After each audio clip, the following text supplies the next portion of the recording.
ಮಾಂಸದ ಅಂಗಡಿ ಹರಾಜಿನ ನಂತರ ಹರಾಜು ಪ್ರಕ್ರಿಯೆಯನ್ನು ರದ್ದು ಮಾಡಲು ಹೊರಟ ಪಿಡಿಒ ವಿಜಯಲಕ್ಷ್ಮಿ ವಿರುದ್ಧ ಬಿಟ್ಟುದಾರರು ಧಿಕ್ಕಾರ ಕೂಗಿ ಹೊರ ನಡೆದ ಘಟನೆ ಶನಿವಾರ ನಡೆದಿದೆ. ತಾಲೂಕಿನ ಕಟ್ಟೆಮಳವಾಡಿ ಗ್ರಾಮ ಪಂಚಾಯಿತಿಯವರು ಕೋಳಿ ಹಾಗೂ ಮೀನು ಮಾಂಸದ ಅಂಗಡಿ ಹರಾಜು ಪ್ರಕ್ರಿಯೆಗೆ ಶನಿವಾರ ಕರೆ ನೀಡಿದ್ದು, ಸಾರ್ವಜನಿಕರು ಉತ್ಸಾಹದಿಂದ ಬಿಡ್ಡಿನಲ್ಲಿ ಪಾಲ್ಗೊಂಡು ಕೋಳಿ ಮಾಂಸದ ಅಂಗಡಿಯನ್ನು ಪಡೆದುಕೊಂಡರು. ಆದರೆ ಹರಾಜು ಪ್ರಕ್ರಿಯೆ ಮುಗಿದ ನಂತರ ಪಿಡಿಒ ವಿಜಯಲಕ್ಷ್ಮಿಯವರು ಈ ಹರಾಜು ಪ್ರಕ್ರಿಯೆಯನ್ನು ಗ್ರಾಮ ಪಂಚಾಯಿತಿ ಅಧ್ಯಕ್ಷರು ರದ್ದು ಮಾಡಿ ಎಂದು ತಿಳಿಸಿದ ಹಿನ್ನೆಲೆಯಲ್ಲಿ ಈ ಹರಾಜು ಪ್ರಕ್ರಿಯೆಯನ್ನು ರದ್ದು ಮಾಡಲಾಗಿದೆ ಎಂದು ಸಭೆಯಲ್ಲಿ ಘೋಷಣೆ ಮಾಡಿದ ನಂತರ ಬಿಟ್ಟುದಾರರು ಹಾಗೂ ಸಾರ್ವಜನಿಕರು ಆಕ್ರೋಶ ವ್ಯಕ್ತಪಡಿಸಿ ಪ್ರತಿಭಟನೆಗೆ ಮುಂದಾಗಿ ಪಂಚಾಯಿತಿ ಮುಂದೆ ಧಿಕ್ಕಾರ ಕೂಗಿ ತಾಲೂಕು ಪಂಚಾಯಿತಿ ಇಒ ಮನೂರ್ ಅವರಿಗೆ ಈ ಸಂಬಂಧ ದೂರು ನೀಡಲು ಹೊರಟರು. ಬಿಟ್ಟುದಾರರಾದ ದೇವರಾಜು, ಶೃಂಗಾರ, ನಟರಾಜ್, ಮಹದೇವ, ನವೀನ್ ಸೇರಿದಂತೆ ಎಲ್ಲ ಬಿಟ್ಟುದಾರರು ದೂರು ನೀಡಲು ಹೊರಟರು.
ಹರಾಜು ಪ್ರಕ್ರಿಯೆಯಲ್ಲಿ ಪಂಚಾಯಿತಿಯವರು ಕಾಂಪ್ಲೆಕ್ಸ್ ಮಾಡಿ ಪ್ರಚಾರವನ್ನು ಕೊಟ್ಟಿದ್ರು. ಅದೇ ರೀತಿ ಇವತ್ತು ಏನು ಹರಾಜು ಪ್ರಕ್ರಿಯೆಗೆ ನಾವು ಪಾಲ್ಗೊಂಡಿದ್ವಿ.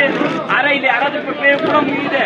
ಆದರೆ ಹರಾಜು ಪ್ರಕ್ರಿಯೆ ಈ ಪಂಚಾಯಿತಿ ಅಭಿವೃದ್ಧಿ ಅಧಿಕಾರದ ವಿಜಯಲಕ್ಷ್ಮಿ ಅವರು ಒಂದು ಅಮೌಂಟು ಹೆಚ್ಚಿಗೆ ಬೇಕು ನಮಗೆ, ನಮ್ಮಲ್ಲಿ ದಬ್ಬಾಳಿಕೆ ಮಾಡಿ ದಲಿತರು ಅತಿ ಹೆಚ್ಚಾಗಿ ಬಡಿಯೆಲ್ಲ ತಗೊಂಡಿರೋದ್ರಿಂದ ಇದು ಅಂಗೀಕರಿಸ್ತಾ ಇಲ್ಲ.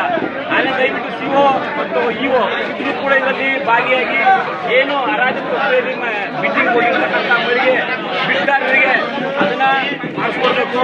ಈ ರೀತಿ ಮನೆಯನ್ನ ಮಾಡ್ತಿದ್ವಿ. ಹೋರಾಟ ಮಾಡ್ತೀವಿ. ಆತ್ಮೀಯ ಬಂಧುಗಳ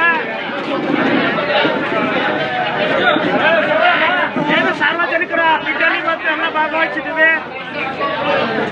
ಇವಾಗ ಫೋನ್ ಮಾಡಿದ ಸಾರ್ವಜನಿಕರ ಬಿಡ್ಡಲ್ಲಿ ಎಲ್ಲಿ ನಿಲ್ತದೆ ಅಲ್ಲಿಗೆ ಕೊಡಬೇಕು ಅನ್ನೋದು ಕೂಡ ಕಾನೂನಾತ್ಮಕವಾಗಿ ಈಗ ನಮಗೆ ಹೇಳಿದ್ದಾರೆ.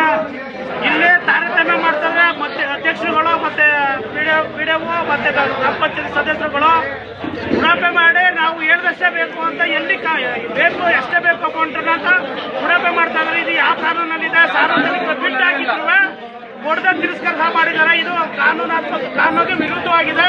ದಯಮಾಡಿ ಸಿಒ ಆಗಲಿ ಇವಾಗಲಿ ಬಂದು ಇದನ್ನ ಬಗೆಹರಿಸಬೇಕಿಲ್ಲ ಅಂತ ಉಗ್ರವಾಗಿ ಹೋರಾಟ ಮಾಡ್ತೇವೆ.